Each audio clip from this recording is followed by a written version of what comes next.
Balikan po natin ang good news ng pagpasok ni Jessica Sanchez sa top 3 ng American Idol. Live din nakapanood ang kapuso host na si Tim Yap ng Elimination Night ng American Idol Season 11.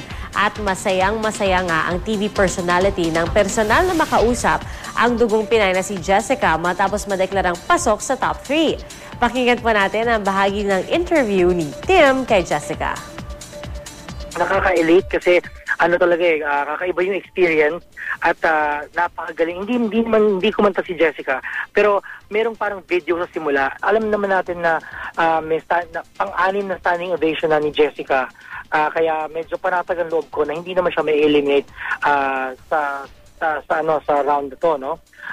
At alam ko, feeling ko talaga masama siya sa top 2. Sinabi ko kagad kay Jennifer Lopez at saka kay Randy Jackson. Sabi ko, galing kami sa Pilipinas, nandito kami para sumuporta kay Jessica. Ayun, tuwan-tuwa siya. Sabi niya, sabi ni J-Lo, Jessica, we love her so much. I'm so impressed by her talent. I hope she wins. Inantay namin talaga si Jessica. Kasama namin yung mommy ni Jessica at saka yung tita ni Jessica na si Eleanor. Pati yung pinsan ni Jessica rin, kasama namin. Saka yung matalik niyang kaibigang si Elijah.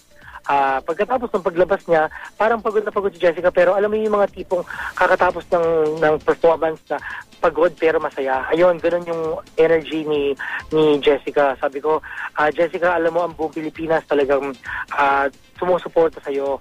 At ito nga, nasa news talaga lahat kami talagang masipag na bumuboto para sa'yo, para ikaw yung manalo dahil talaga ikaw ang deserving dyan. Bawal bawal lang kahit ng mga interview, bawal magbigay ng numbers dahil yun na nga, nandun pa sila hanggang matapos ng show. Patapos ng show, may gagawin pa silang tour. Bago pa sila pwedeng gumawa ng iba pang concert sa ibang bansa o pwede sila makagawa ng ibang concert outside American Idol. They have to complete their yung mga duties and obligations as finalists sa American Idol. So,